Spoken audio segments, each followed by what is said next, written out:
Orang-orang yang menegakkan salat, aqimis salata li dzikri, dirikanlah salat. Cara salatnya gimana? Tunjukkan saya satu ayat dalam Al-Quran. Angkatlah takbiratul ihram, baca fi iftitah, baca Fatihah, baca ayat. Itu tidak ada dalam Quran. Lalu teknisnya bagaimana? Hadis. Kenapa Ustaz tidak jelaskan? Saya menjelaskan secara umum bahwa semua perbuatan kita ini berdasarkan hadis. Karena kalau tidak ada tuntunan hadisnya, gimana kita mau bisa beramal? Wa atuz zakah, bayarlah zakat. Wa atuz zakah, bayarlah zakat.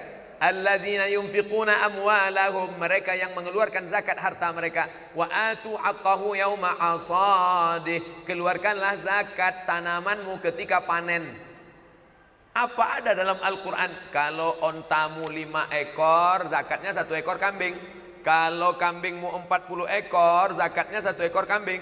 Kalau gandummu 630 kilogram, maka zakatnya adalah 5 wasak. 5 wasak itu zakat nisab 630 kilo kalau pakai kulit. Kalau sudah bersih maka dia 520, pakai kulit 630. Kalau sudah bersih kupas kulit 520. Maka keluarkan zakatnya. Lihat dulu, kalau dia pakai tada hujan, cuman mengharapkan hujan 10%. Tapi kalau dia pakai irigasi, potong biaya operasional. Itu yang saya maksud hadis. Ngapain Ustaz cerita hadis secara umum? Karena amal kita tidak diterima kalau tidak pakai hadis. Apalagi contohnya, masuk ke dalam masjid. Kenapa ada orang sholat sunat tahiyatul masjid? Itu hadis. Idza dakhala ahadukumul masjid, kalau kamu masuk masjid, fala yajlis, jangan duduk hatta yusolli raka'ataini, sampai sholat 2 rakaat. Maka mesti diamalkan. Lalu kemudian isi hadis itu apa? 3 saja. Loh, hadis sebanyak-banyak itu. Sahih Bukhari isinya 7.275 hadis. Sahih Bukhari 7.275 hadis. Isinya apa? 3. Akidah, fikih, akhlak. Tentang Allah, tentang Nabi, tentang Rasul, tentang malaikat, tentang alam barzakh, tentang kubur, tentang kiraman katibin, tentang surga, tentang neraka. Akidah. Yang kedua tentang fikih syariah, halal, haram, makruh, mubah, sunat, sunat muakkad. Yang ketiga tentang akhlak, ridho, qanaah, sabar, tawakal. Maka isi ajaran Islam itu 3. Adik-adik dimanapun belajar, dari Maroko sampai Merauke, enggak keluar daripada 3. Akidah, fikih halal haram, dengan akhlak. Kajian kita adalah tentang sabar. Masuknya kemana tuh? Akhlak. Malam ini kita mengkaji tentang bagaimana pengawasan Allah Subhanahu wa taala. Kita adalah diawasi oleh la ta'khuzuhu sinatun wala naum. Kemana masuknya? Akidah.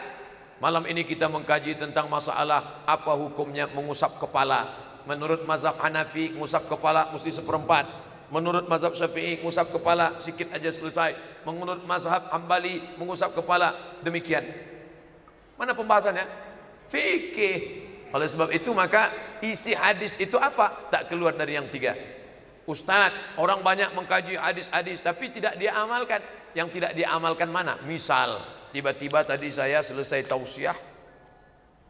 Kalau ada yang mau bertanya silakan bertanya. Tiba-tiba minum. Nampaknya sepele, tapi ustadz ini tidak mengamalkan hadis. Mana dia? Idza akala ahadukum falyakul biyaminih. Kalau kamu makan, makanlah pakai tangan kanan. Wa idza syariba ahadukum falyashrab biyaminih. Kalau kamu minum, minumlah pakai tangan kanan. Fa inna syaitan, karena sesungguhnya syaitan yakulu bisimali, makan pakai tangan kiri. Wa yashrabu bisimali, minum pakai tangan kiri. Makanya minum pakai tangan kanan.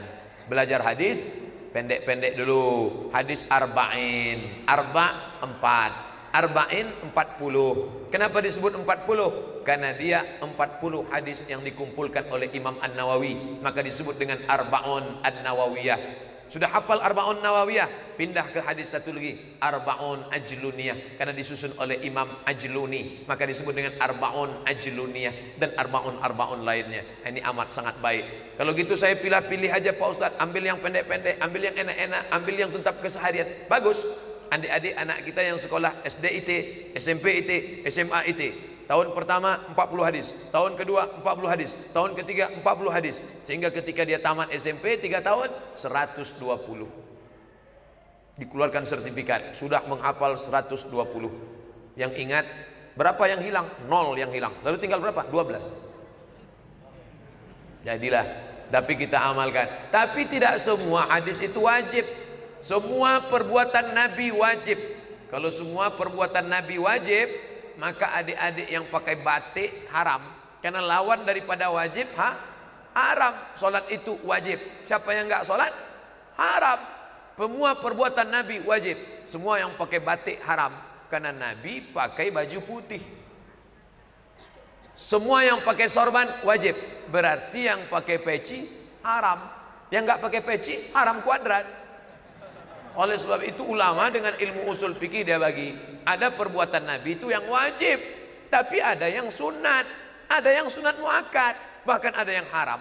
Loh, perbuatan Nabi kok haram? Ya, perbuatan Nabi haram. Mana contoh perbuatan Nabi yang haram? Nikah nggak pakai mahar. Nabi boleh nikah nggak pakai mahar, tapi kita mesti ada maharnya. Rukun nikah itu kalau nggak ada mahar malah disebutkan, aku terima nikahnya dengan mahar seperangkat alat sholat dan kitab suci Al-Quran nggak pernah dibuka sampai mati. Itu naik. Tidak semua perbuatan Nabi wajib. Perbuatan Nabi ada yang wajib.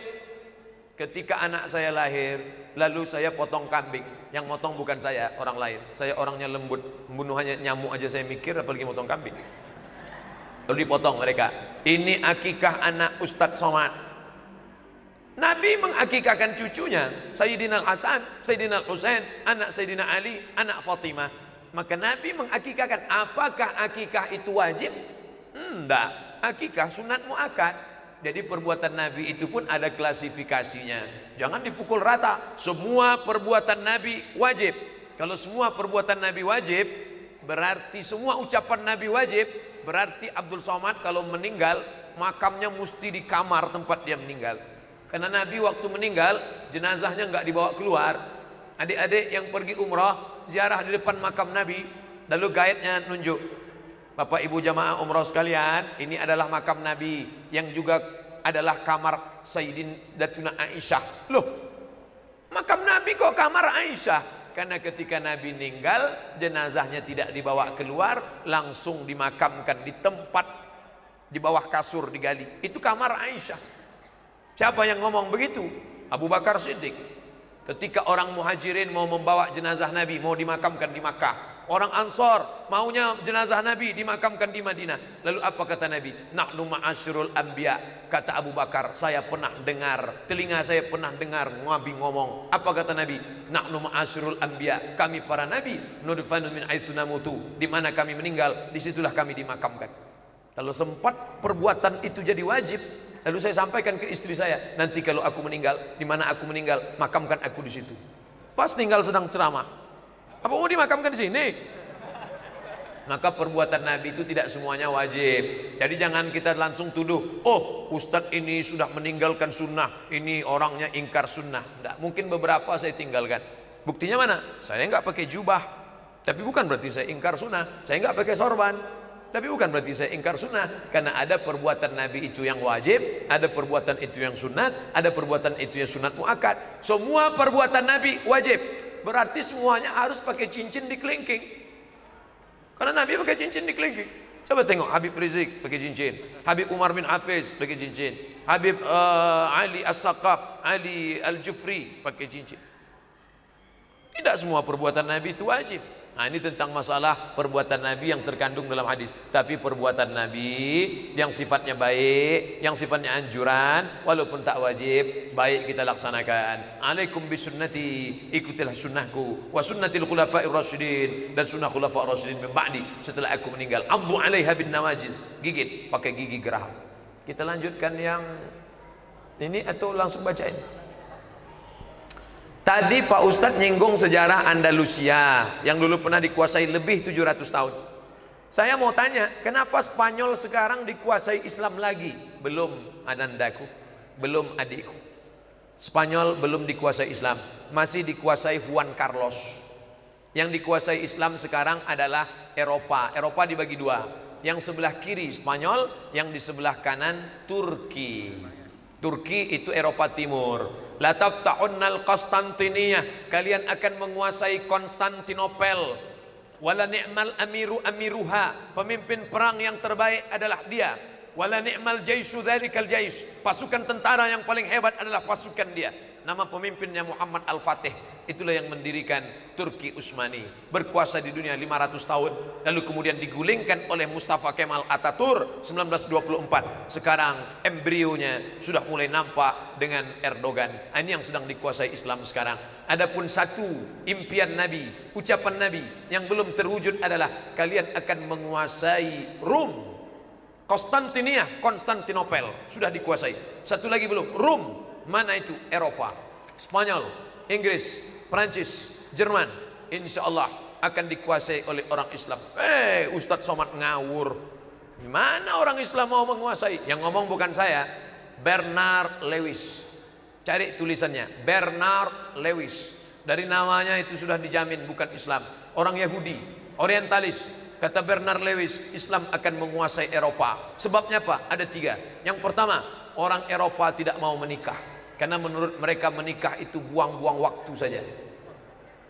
Akhirnya mereka kumpul kerbau, kumpul kebo, kena penyakit sifilis, kena penyakit HIV/AIDS, dan mereka akan punah dengan sendirian. Yang kedua, mereka tidak menikah, anak umat Islam banyak melimpah ruah. Kenapa? Orang Islam banyak anak, banyak rezeki. Makan tidur, makan tidur, makan tidur, 10 anaknya. Maka mereka akan punah dengan sendirinya. Yang ketiga, mereka akan punah karena mereka melanggar hukum Allah Subhanahu wa taala. Maka yang paling mereka khawatirkan di dunia ini, orang barat itu mentalnya ketakutan. Orang barat itu bawaannya takut ada. Kalau dia duduk di tepi laut, nengok laut takut. Kenapa? Akan muncul Godzilla. Kalau dia sedang duduk di taman nengok ke atas takut. Kenapa? Akan muncul alien. Kalau dia sedang duduk di mobil, nengok mobil takut, mobil akan berubah menjadi transformer. Tapi ada yang lebih menakutkan bagi dia. Apa dia? Islam. Karena Islam akan menguasai Eropa. Sekarang sudah nampak. Turki, orang Turki sudah bermigran ke Jerman sebanyak 2 juta orang. Spanyol, Inggris, tempat migrannya 3 Muslim. India, Pakistan, Bangladesh. Bahkan wali kotanya saja bisa orang Muslim. Jadi nampaknya, makanya cita-cita seperti cita-cita Muhammad Al-Fatih. Hai Muhammad Al-Fatih, kata ayahnya, engkau mesti menguasai Konstantinopel. Begitu juga adik-adikku sekalian. Kalian menikah, punya anak, kalian harus, sekarang belum, karena ada tembok Berlin yang memisahkan kalian. Tapi nanti anak-anak Irma, setelah kalian soleh-solehah, bekerja, aktivis, menjadi orang. Sekarang kan orang Pak Ustadz, belum seutuhnya. Sampai masanya kalian punya anak, kalian akan katakan, kalian tempel tuh gambar menara Pisa dengan gambar menara Eiffel. Kalian tunjuk, hai anakku, kau akan membebaskan ini di masa akan datang. Cita-citanya begitu. Ini orang Islam sekarang cita-citanya, hai anakku, aku ingin kau jadi PNS aja cukuplah. Pendek sekali cita-citamu. Ustadz ngejek PNS ya? Saya PNS. Saya dosen. Sehari-hari mengajar di kampus UIN Suska, Universitas Islam Negeri Sultan Syarif Kasim Riau. Saya bukan ngejek, saya ingin mengatakan cita-citamu mesti tinggi. Sebagaimana ayah Muhammad Al-Fatih, kau mesti membebaskan Konstantinopel. Kalian pun akan berkata, kau akan merubah simbol di atas menara Pisa, kau akan merubah lambang di atas menara Eiffel, gambar bulan sabit di atas. Wah, ini cita-cita ke depan. Ngambilnya biar adil, dibalik ke bawah. Kalau waktunya habis tolong kasih tahu, karena saya kalau sudah ngomong tak tahu berhenti. Ustadz, bagaimana kita supaya tetap istiqomah? Kadang-kadang kalau tahajud suka males, duha sibuk urusan anak.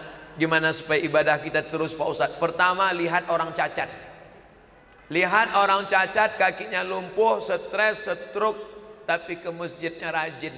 Lihat orang cacat, tangannya putus, berdoanya lama. Aku yang sehat kok doanya cuma sebentar. Orang cacat tangannya putus, doanya tangannya di atas. Engkau sehat, tanganmu di bawah. Saya kalau udah nengok orang tangannya di paha, itu artinya apa? Ya Allah mau ngasih, enggak pun enggak apa-apa. Tengok orang cacat, pandang orang cacat. Yang kedua, lihat orang sakit, pergi ke rumah sakit, langsung amalkan. Pulang dari kajian ini, mampir ke rumah sakit. Kalau security-nya nanya, Mas mau lihat siapa? Semua yang sakit mau kulihat. Yang ketiga, kalau ada orang mati, orang meninggal, lihat. Lihat itu luang liang lahat. Ini tempat yang tidak pernah aku masuki sekarang, tapi aku pasti masuk ke dalam. Apa yang sudah aku persiapkan? Ustadz pandai ngomong aja atau sudah amalkan? Saya pergi ke kubur, saya lihat liang lahat, saya foto. Saya jadikan wallpaper HP. Setiap hidup, nengok, ingat mati. Ingat mati. Sampai akhirnya suatu malam, kurang jam 2 malam, pas hidup, datang takut, saya ganti yang lain. Ingat mati. Jangan pernah memisahkan diri dari jamaah. Nih, jamaah Irma, jamaah yang ada. Kenapa? Karena serigala hanya akan menerkam kambing yang memisahkan diri dari jamaah. Lihat, sekelompok bison menyeberang sungai. Buaya tidak berani menerkam karena ramai. Tapi ada satu ekor bison yang minum di tepi, maka dia akan terkam leher sampai mati. Jangan misahkan diri dari jamaah. Alaikum bil jamaah. Anak-anak muda semangat berjamaah. Apa betul setiap orang muslim dijamin masuk surga? Man qala la ilaha illallah dakhalal jannah. Siapa yang mengucapkan la ilaha illallah masuk surga. Datang sahabat bertanya, wa in zana wa in sarak. Bagaimana kalau dia berzina? Bagaimana kalau dia mencuri? Walaupun dia berzina, walaupun dia mencuri, dia tetap masuk surga. Loh, enak sekali Pak Ustaz. Orang Islam berzina mencuri masuk surga. Ya, cuman masuknya kapan? Transit dulu di mesin cuci. Sedangkan kita maunya masuk surga langsung. Makanya kita terus jaga kesucian. Kalau ada dosa, sholat sunat, taubat. Hutang mesti dibayar. Jangan istighfar, astagfirullah rabbal baraya, utang lunas. Yang nggak bisa. Yang dipinjam-pinjam mesti dikembalikan. Bagaimana pandangan Ustadz soal ruqyah sesuai sunnah? Apakah bisa dengan ruqyah kita bisa menghilangkan jin yang ada dalam diri kita? Banyak anak-anak gadis diganggu jin. Salah satu sebabnya celana jin itu dia pakai. Maka marah jin itu. Oleh sebab itu jangan lagi kalian pakai jin celana sempit. Pakailah hijab syar'i. Jangan ada patung di rumah. Innal malaikata, malaikat la tadkhulul buyut, tidak masuk ke dalam rumah. Fiha tamasil. Kalau dalam rumah itu ada patung, setan, malaikat tak mau masuk karena di dalam patung itu bersarang setan, jin segala jin di dalam. Malaikat tidak mau satu majelis dengan setan. Tapi malaikat yang tidak masuk itu malaikat rahmat. Adapun malaikat maut masuk. Lalu kemudian sebelum tidur malam baca Fatihah 1 kali, Qul huwallah 3 kali, Qul a'udzu falaq sekali, Qul a'udzu binas 1 kali, pangkal Al-Baqarah sampai 5 ayat wa ulaika humul muflihun sekali, ayat kursi 1 kali, ujung Al-Baqarah 3 ayat lillahi ma fis samawati wa ma fil ard. Itu ruqyah singkat. Kalau mau yang panjang lebar, buka buku-buku ruqyah. Yang 7 ini dibaca, ditiupkan ke telapak tangan, usapkan ke wajah, kepala. Namanya ruqyah mandiri. Yang gadis-gadis perlu. Mungkin kalian di kampus digoda sama anak-anak metal. Hai adik, godain kita dong. Lalu kemudian kalian ngejek dia. Wih, air ludah kalian diambilnya, dibawanya ke dukun. Cinta ditolak, dukun bertindak. Akhirnya setelah kalian dijampi-jampi, maka kalian ingat dia terus. Pas mau lagi makan mie ayam, nampak wajahnya. Maka kalian perlu menjaga diri dari ruqyah. Kalau masih bisa menjaga ruqyah dengan diri sendiri, ruqyah. Tapi kalau tidak, maka carilah ruqyah syar'iyah, jangan ruqyah syirkiyah. Ciri-ciri ruqyah syar'iyah bacaannya jelas. Bismillahirrahmanirrahim. Allahu la ilaha illa huwal hayyul qayyum. La ta'khudhuhu sinatun wa la naum. Adapun bacaan-bacaan yang disembunyikan, kita khawatir dia hanya jin mengusir jin. Mengusir jin dengan jin. Mengatasi masalah tanpa masalah, bagus, pegadaian syariah. Tapi mengusir jin pakai jin, jangan. Allahu la ilaha illa la ta'khudhuhu sinatun wa la naum. Jangan, mungkin dia pakai jin yang lain. Ustaz, bagaimana dengan yang meninggal hari Jumat? Apakah betul bebas dari siksa kubur? Man mata yaumal jumu'ati, siapa yang mati pada hari Jumat, wuqiya min azabil qabri, maka dia dipelihara dari azab kubur. Sebagian ulama mengatakan hadis ini dhaif, tidak bisa untuk dijadikan sebagai akidah. Untuk fadail a'mal targhib wa tarhib boleh, tapi Syekh Albani mengatakan hadis tentang bebas azab kubur bisa dijadikan sebagai dalil. Tapi maksudnya bebasnya apa hari itu saja? hari Jumat itu saja. Adapun besok tetap, kalau dia tak baik, makanya kita tetap beramal baik. Jangan berharap mati. Ini banyak orang minum khamar, pacaran, ke narkoba, doanya nggak pernah doa baik. Doanya, matikan aku hari Jumat biar supaya bebas azab kubur. Allahumma inni a'udzubika min adzabi jahannam wa min adzabil qabri wa min fitnatil mahya wal mamat wa min syarri fitnatil masihid dajjal. Jangan hanya berharap mati hari Jumat, tapi perbaikilah iman, ilmu dan amal soleh. Kalau sudah sudah berwudu, bersentuhan dengan suami, apakah wudhu kita batal atau tidak batal? Mazhab Syafi'i batal, mazhab Hanafi enggak batal, mazhab Maliki kalau bersahwat batal, kalau enggak bersahwat enggak batal. 3 mazhab. Saya ulang lagi. Mazhab Syafi'i bersentuh batal, mazhab Hanafi bersentuh enggak batal. Karena kata Imam mazhab Hanafi, makna aula mastumun nisa, bersentuh di situ bukan sentuh kulit, maaf, jima. Quran bahasanya santun, dia sebut bersentuh maknanya jima. Kalau jima baru batal, kalau bersentuh enggak batal. Kalau mazhab Maliki bersahwat baru batal, kalau enggak bersahwatnya enggak batal. Ada orang salaman sama istrinya, "Aa pergi dulu ya." Ya, salaman. Selesai itu dia sampai di kantor sholat. Loh, temannya nanya, "Kamu tadi kan sudah salaman sama istrimu?" "Aku enggak bersahwat. Aku dengan istriku enggak bersahwat, dengan istri orang baru bersahwat." Nah, ini bahaya ini orang. Pak Ustadz, salam dari Ustadz Muhammad Sobri dari Padang. Waalaikumsalam warahmatullahi wabarakatuh. Begitulah indahnya persaudaraan. Orangnya sama-sama di Sumatera, titip salamnya ke Bandung. Nanti yang tidak terjawab, saya tetap akan bawa, kita akan jawab di tempat yang lain. Pak Ustadz, saya mempunyai orang tua angkat yang ngurus saya dari bayi, tapi saya juga mengenal orang tua kandung saya, hanya tidak merasa dekat. Yang saya mau tanyakan Pak Ustadz, bagaimana doa-doa supaya saya selama ini yang saya panjatkan untuk orang tua angkat saya? Apakah doa untuk anak angkat seperti saya langsung kepada orang tua angkat? Karena salah satu amal yang tidak putus, doa anak angkat kepada orang tua angkat tetap nyampai. Mana dalilnya? Kata Nabi kepada Aisyah, kalau engkau lewat di kubur, di makam, jangan lupa mengucapkan doa. Apa doanya? Assalamualaikum ya ala diyar minal mu'minin wa inna insyaallah bikum la'ikun yarhamullahul mustaqdimina wal mustakhirin nas'alullah lana wa lakumul afiyah. Kami doanya pendek Pak Ustaz. Doanya apa? Assalamualaikum ya alal kubur. Bagus daripada enggak doa sama sekali.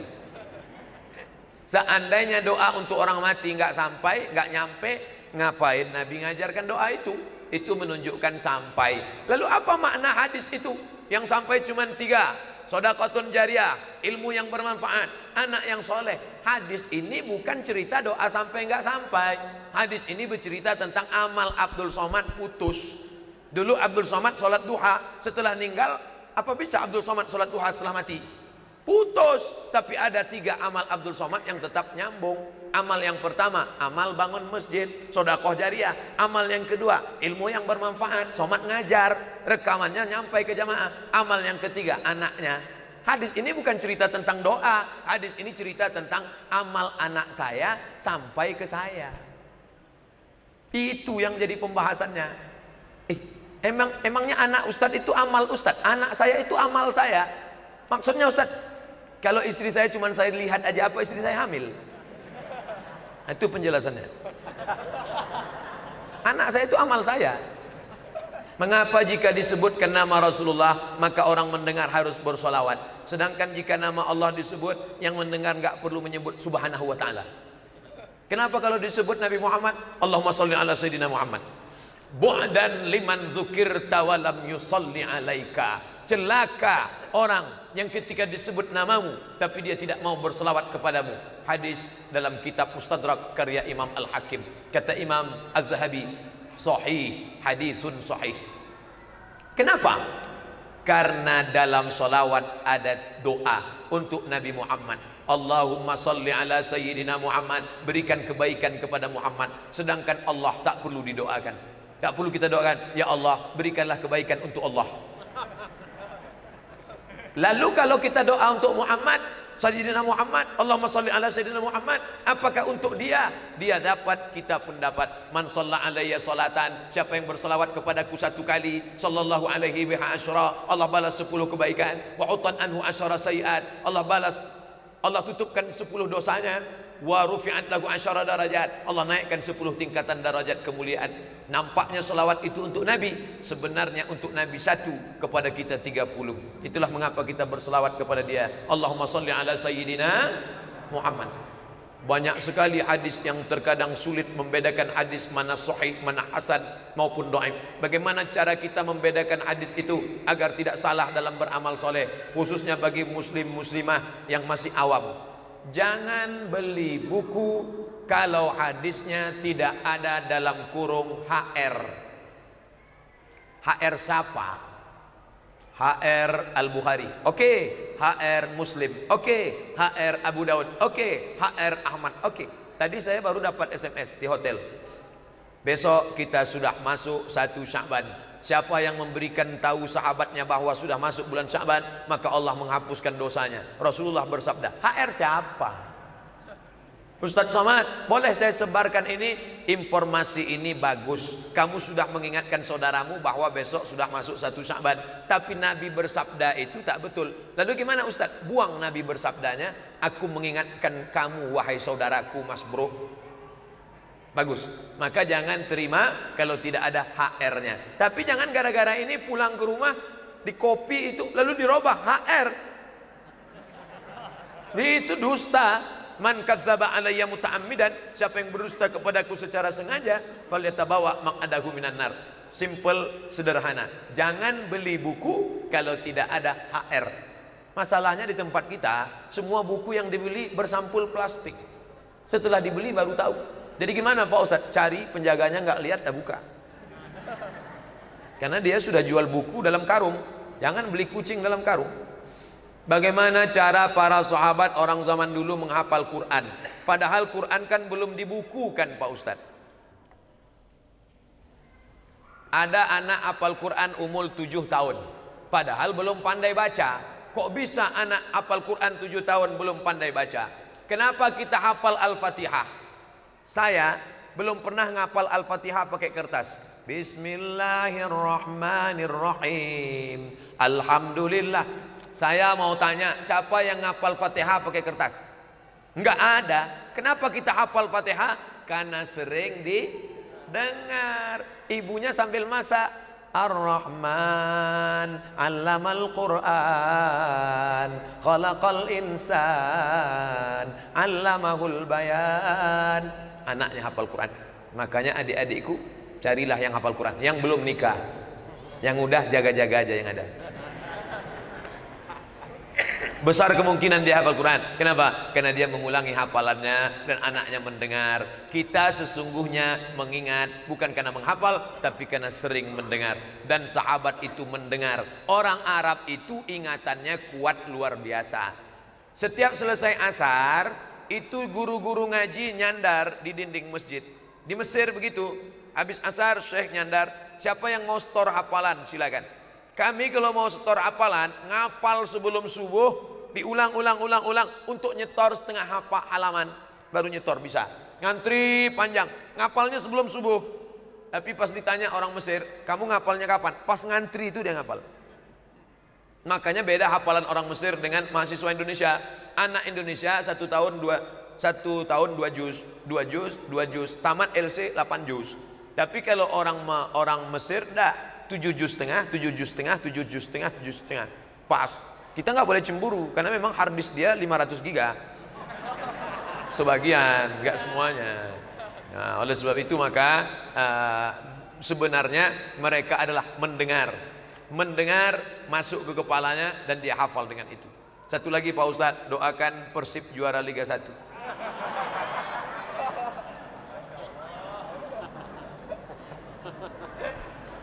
Apakah benar Islam di Indonesia disebarkan pertama kali oleh Wali Songo? Jika benar, bagaimana sejarahnya? Sehingga banyak ritual yang dianggap ibadah tapi tidak sesuai dengan ajaran salafus saleh. Khudh ma safa da'ma kadar. Ambil yang jernih, buang yang keruh.